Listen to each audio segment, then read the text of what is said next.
Hey everybody, welcome back for our last session. Mean people suck. Not just something your mom told you growing up, but that's actually the title of Michael Brenner's book, which he wrote to show us why empathy is the secret to marketing and client success. Welcome, Michael. How you doing? Seems like you might be on mute. There we go. There we go. I'm good. How are you? Perfect. Great, great. So I don't know if you caught the last session, but I or if your did. ears are ringing, but Jen Crompton had mentioned you, warmed up the crowd for you a little bit, so it should be exciting. Yeah, no, it's great. It's a real honor for me. Jen is a former colleague as well as Jerry, so I listened to the whole morning. It's been great. Awesome, great. Well, glad to have you and take it away. All right, sounds good. All right, let me share my screen, and then we should be good to go. And go full screen. All right. All right. Hopefully you can see that. I don't know, Bill, if you want to jump in and tell me if you can't. All right, I'm going to get started. Okay, mean people suck. I know we're talking about marketing to humans, so I'm going to try to get to right to the point of why I came up with the title of this book, and the title of this presentation really is all about us all being more human. Whether we're in marketing, we're in an executive position, we're just starting out in our career. I really do believe that, and have found in the course of my career, that empathy is the future of marketing. So let me just jump right in. Um, there we go. Okay, so I want to start with a little bit about me, a little bit of a story about my disruptors, as I love to call them. These are my four kids, and I love to just use them, if I may, as an analogy to why and how I think the world has been so radically disrupted. If you're sitting around thinking like the world has gone crazy, um, this is some of the reason why. And again, using this picture of my kids on vacation to try to explain it. We were in Florida on a boat, considering ourselves very lucky at the time to be traveling. And it was my daughter's birthday, so it was spring break back in a couple of years ago, and she had just turned 15. And on that same day, we got an email. I got an email on my phone from LinkedIn that said, "Hey, uh, we're celebrating our 15th anniversary. You know, share a picture of what you were doing on LinkedIn." With what you were doing 15 years ago. And my wife and I laughed. We obviously weren't going to share a picture of what she was doing 15 years prior. But for the first time, I realized, she's now 17, but for the first time, I realized that my daughter shared a birthday with the founding of LinkedIn, the world's most or first commercially viable social media platform, now used by all of us, I'm sure. So then I started, as the marketer and executive that I am, I started looking at my other kids, and sure enough, my daughter shared a birthday with another social media platform that you might be familiar with Facebook. And so, not the exact day; it was a couple of weeks, but still similar time to the launch of the Facebook. Outside of just a few initial universities, I looked at my son, and sure enough, he shares a anniversary with the launch of the iPhone here in the United States. And so he's now 13 and about to be 14, 13 and a half. And so it's crazy, I think, to think about how we're all walking around with the internet in our pockets, and that's only been a real thing for 13 and a half years, if you will. And then number four, this is my son Luke, who I just can't imagine life without him. But he was, I guess you could say, God's plan, not our plan, or some people just say oops. A real surprise to us, a real gift as well. Just like you might be thinking about Snapchat or maybe TikTok as a gift in the world of marketing. And so now we're all, creating videos and images of ourselves, selfies with rainbow bunny ears and maybe puke filters. And you can't imagine what life would be like without that. My point to all this is that digital social mobile technologies have really only been around for a short period of time. My kids aren't fully formed adults. My youngest son, I have to remind him to look both ways when he crosses the street. And yet, despite the youth of these technologies, the world has been dramatically changed by these technologies. Now, let's think about marketing. I hate to say it, I hate to be the one to bring this to all of our attention, but most marketing actually really sucks. And if you look at the data, this is not just opinion. If you look at the data, the large majority of marketing programs do not produce any return on investment. A simple majority, believe it or not, of marketing programs don't produce any value that we can measure. And if you want more details on that, I'm happy to talk about it. I've seen that in almost every stage of my career. Most marketing just doesn't deliver results. And so, what do CEOs think about us? Well, unfortunately, 80% of CEOs are not happy with the job that CMOs are doing. And they're actually 4 times more likely to be unhappy with marketing than they are with the rest of the C-suite. So it's really not their entire direct reports, it's just marketing that they're unhappy with. So let me run through sort of a typical scenario. And this is what I've seen in the 50 odd jobs I've had in the course of my career. You've got a CEO who doesn't like blue, he likes yellow. So he says, hey, maybe I need a new logo. And you've got the sales organization, and we have to support sales in B2B, and they want pens, and they want stress balls, and they want brochures, and they want, booths when we're back to live events, the big ones at the center of the conference hall with LED lights. And you know how it goes, right? That's what sales wants. They want they want lots of new promotional materials. They want lots of content. Now in marketing, we're creative people, so we need to create new tweets and new Facebook posts and new podcasts and new videos, animated explainer videos. Maybe you want to stick your logo on the billboard on the side of a highway, or a banner on the side of a website that, according to heat tracking studies, no one is actually looking at. But we're in marketing, we want to test new things. Everyone around the organization is looking for content. That's just the simple fact. 60 to 70% of the content that we create goes completely unused, according to Serious Decisions, looking at 3,000 to 4,000 B2B companies. More than half, almost 3/4 of the content we create goes completely unused. It's not ineffective content. It's, we budget it, we ask an agency to create it, and we never publish it. Almost 2/3 of the content. And then at the end of all this, the CEO asks, well, what's the ROI? Now, this is the marketing grind. This is the rock and the hard place that we're all caught between in the marketing organization, where we get asked to do stuff, we get held accountable for results, but the stuff we get asked to do doesn't always work. After my experience at SAP, I wrote this book, The Content Formula, where we showed how we were able to save SAP time and money and budget. Most importantly, in some of the landing pages we were creating for advertising, we shifted some of that into the creation of thought leadership content, focusing on the kinds of marketing programs that we knew could deliver measurable leads.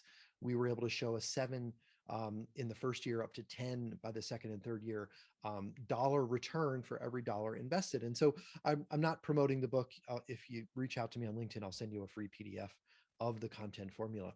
It's really just a bunch of math calculations.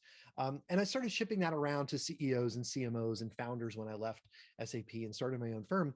And I was just shocked to, and surprised to find that a lot of executives, founders, and even senior marketers didn't really want the math. They didn't want the formula. They didn't care to do the work to show return on investment. And I started asking why. And what I realized is that while CEOs want to understand the return on investment, we really need to help them understand the power of empathy, not just in marketing, but the role of marketing to try to change cultures and change organizations, mission and purpose, and all the things that we've heard about today. We need to be more human as an organization in order to deliver the return on investment. So that's, if you're wondering why, that's why I wrote the book, Mean People Suck. So anyway, at the end of all this, one of the deeper questions I was asking is, we do all this stuff that doesn't work. Why? And what I found was the real answer is that behind every bad marketing idea is an executive who asked for it. And I'm not just pointing fingers at this poor guy, the curmudgeonly old stock photo that I pulled out of iStock Photo. We're the ones, I think, that need to be held accountable to the results that we are able to show. We need to be accountable to the things we say yes to. And so I wrote this book for this guy. I wrote this book for all of us that are trying to do better work, that are trying to show an impact, that are trying to be more human in the marketing that we do. Okay, so what if we could change the hearts and minds of our colleagues, and maybe even our executives, maybe even our entire company, so that our work doesn't suck? I'll give you a quick stat. The most miserable role in all of the roles that you could have are directors of IT and marketing. I thought it would be used car salespeople. They're actually happier than we are in marketing. Directors of marketing and IT, which is basically my role and the people I'm selling to. We're the most miserable people because we don't see a connection with the things that we do and impact.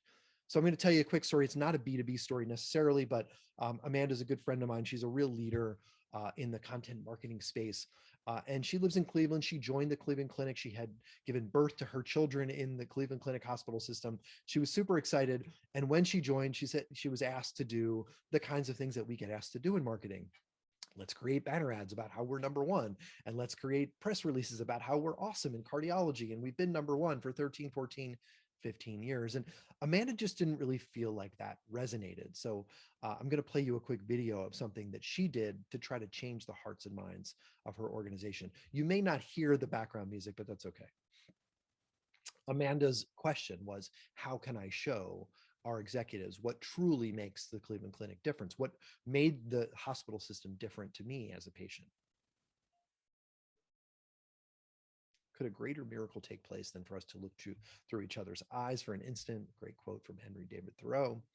And so she created this 2-minute montage of just people walking in and through their hospital system with some of the scenarios they may be facing. This poor guy's been dreading this appointment and is afraid that he waited too long. This guy's walking out with a cup of coffee. His wife's surgery went well, so he's finally going home to rest,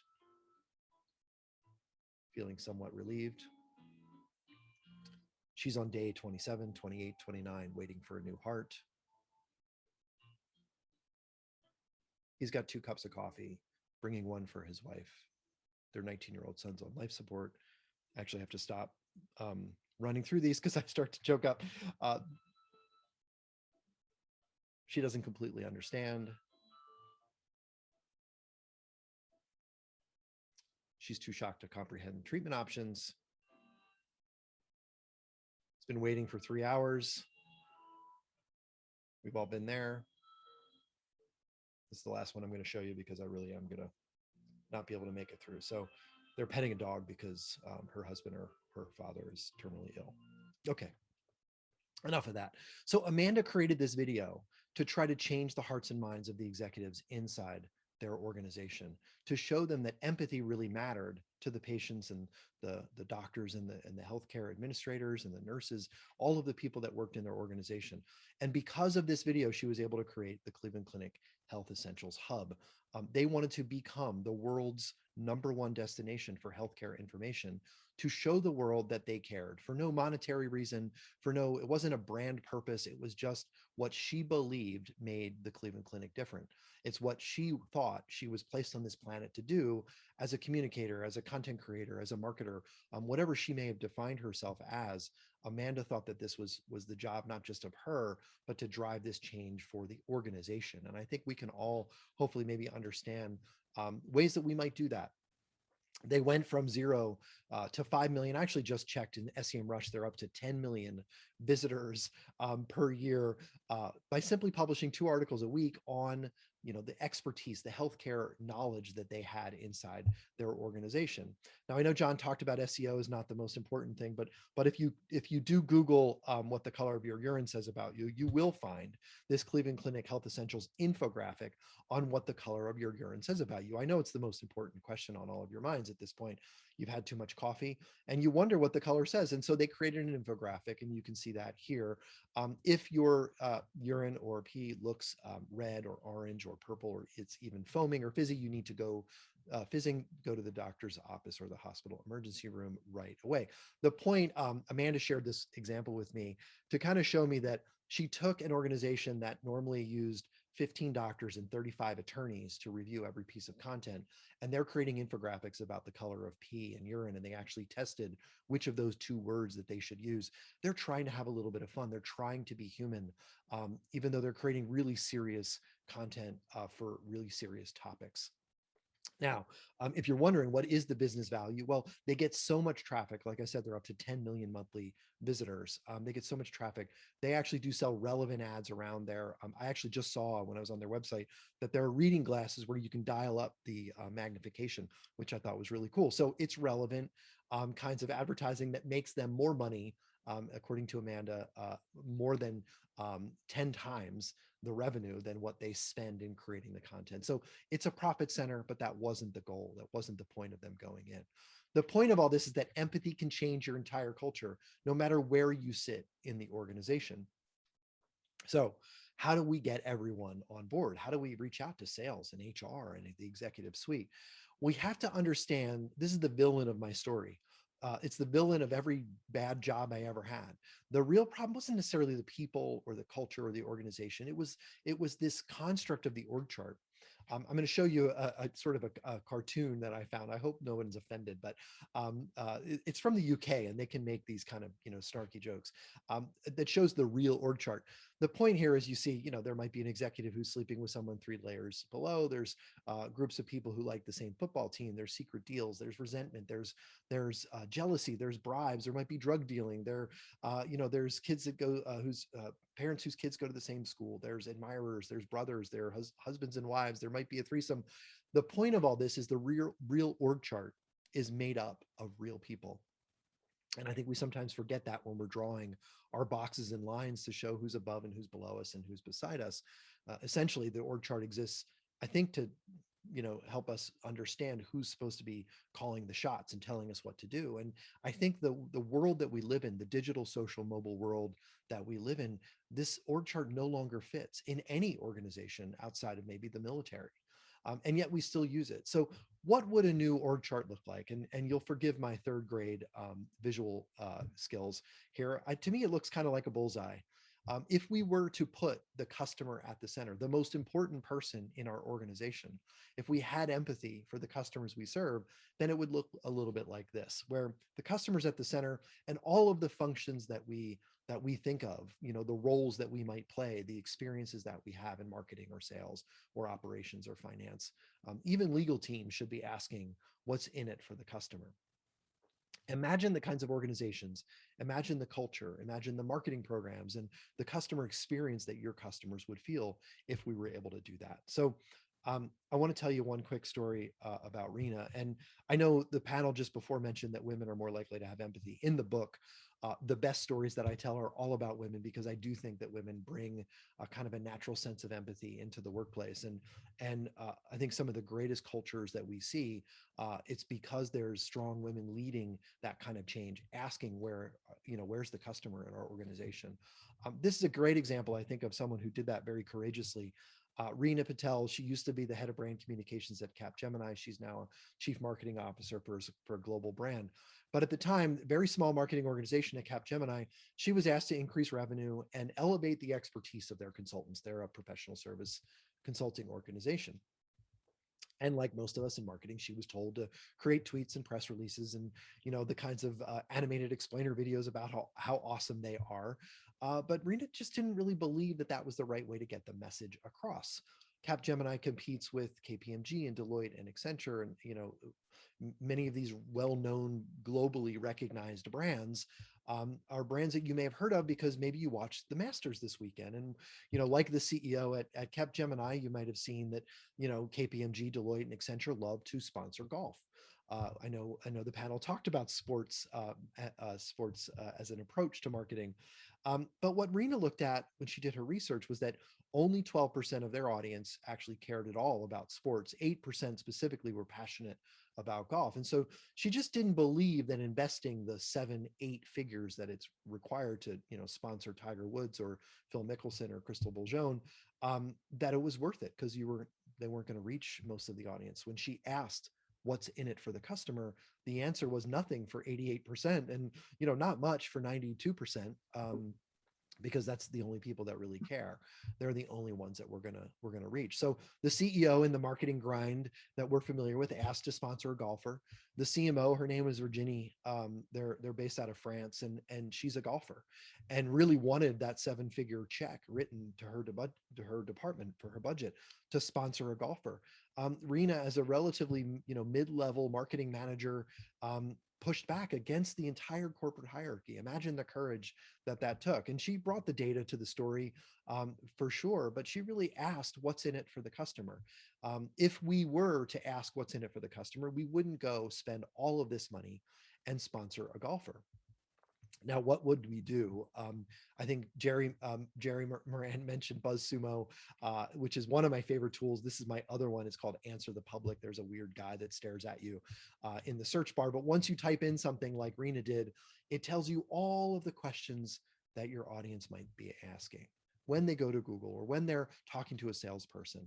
And so while SEO may not be the end goal that we're trying to achieve, answering customer questions is what marketing departments do when they put the customer at the center. What's the best way to achieve a business result? It's by focusing on delivering value to the customers and solving the problems that they have. And so that's what Rena did. She went out, she found some folks in the organization that could answer these questions. They were experts. They were doing consulting projects every single day around how artificial intelligence is important to the enterprise. They were doing projects on digital transformation and how AI really can transform organizations. They could answer all of these questions. And so she recruited some of them. It used to be a separate website called Capgemini The Loop. It's now just part of their website. They folded in this aspect of their marketing program because it was so completely successful. She asked for 0.1% of what it would have cost to sponsor a golfer. And she went out on a limb and said, I think if we do this right, we can generate lots of traffic. And again, traffic's not the goal, but the point here is to spend this money providing value to the audience that we're trying to reach, sharing the expertise that we have. And at the end of that first year, she did find 1 million visitors, but more importantly, they stumbled upon $1 million in new sales. Wouldn't it be great if we stumbled upon $1 million in sales for all of our marketing programs? But that's what Rena did. And what happened was, their average sale price for projects was, 100, 200 grand. So it was really only 10 or 20 projects, to be totally fair. But that wasn't even the goal that they set out to achieve. It was really just, how do we activate and showcase the experts inside our organization and answer customer questions? Now, they were all pretty happy with themselves, high-fiving, at their annual marketing retreat. But the CEO still wanted to sponsor a golfer. And the CMO, Virginie, she really loved golf and wanted to meet all of the famous golfers that she loved. And she really wanted that 7-figure check. And so she said, maybe we should sponsor a golfer this year. But in that second year, Rena pushed back again. She said, listen, I went and I tracked back through all the data. And what I found was that, it was basically these authors. They were publishing their content out on LinkedIn. Folks, our prospects were reaching out to them on LinkedIn and saying, hey, I have a project. I'd really like to, get a quote from Capgemini. And so Rena thought that just by focusing on that buyer journey, that they could, that was kind of producing accidental results, that they could really get significantly more results. And she really believed maybe even double. And so, she asked what's in it for the customer. And what she found in following that buyer journey was that it was really focusing on their own internal colleagues' expertise, raising the profile, building the personal brands, sharing the expertise inside the organization. That was the best way to put the customer at the center, was by focusing on her colleagues and the expertise that they had. And so the WIFTICA, if you will, what's in it for the customer, can also apply to what's in it for my colleagues. And then maybe that can solve, what's in it for the company. And the reason why I think this works is, this is data from LinkedIn. It shows that just 3% of employees generally share content from the brand. But those employees, that 3%, generates 30% of the clicks on branded content, at least on LinkedIn, which I think is pretty impactful. And so Rena asked for double the budget. She believed she could double the results from that $1 million in sales. Her approach was just to activate more and more employees. It didn't take a lot of money to do so. She just went around and created a formal program to get volunteers to sign up. They didn't double the revenue that they were able to achieve. This is the highest return on investment of any marketing program I've ever seen, and it's really the cornerstone of the book. They were able to generate, what's in it for the company? They were able to generate $24 million in sales. And so, the journey is, put the customer at the center and ask what's in it for the customer. You're going to find that they have lots of questions, lots of challenges, lots of concerns. Who can answer those questions? Who can solve those challenges and address those concerns? Well, it's your employees, and it's not just the employees in marketing. So this needs to be bigger than just the marketing department. What's in it for the company? Well, by putting customers at the center, by having empathy for both your customers and the organization, the employees around your organization, and the value that they can bring directly to your customers, or indirectly even to the support staff that are serving customers, you can create tremendous value and return on investment. So here's the empathy formula, if you will. Number one, I think we need in marketing to really learn how to push back on the things that we know aren't going to add value. Push back like Rena did on the things that aren't going to deliver value to the customer. Push back like Amanda did on just creating banner ads and doing stuff in marketing that doesn't necessarily work. That means we need to build the business case, tell the story, bring the facts and the data and the research on how we should do things differently. Like Amanda, I think we need to use emotion to show the power of empathy. It's the best example I've ever seen of an individual creating content that really impacts people, no matter who you are. If you Google the Cleveland Clinic Empathy series, you'll see that video. She then published it on YouTube.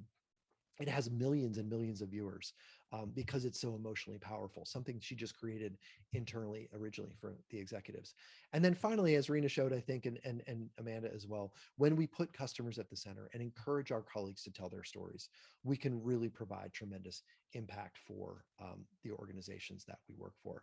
So put customers at the center. And if we do that, I think that we can start to understand that in this digital world that we live in, we have a choice. We can go left and we can do the thing that we've always done, what we're told. The boss is telling us what to do and we just go do it.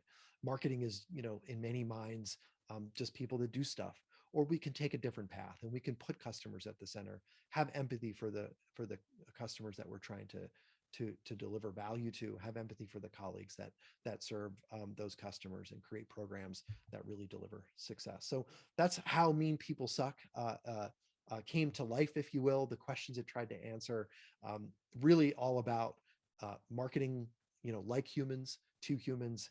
And when you do that, it requires empathy. So that's my quick kind of run through of Mean People Suck, how empathy leads to bigger profits and a better life.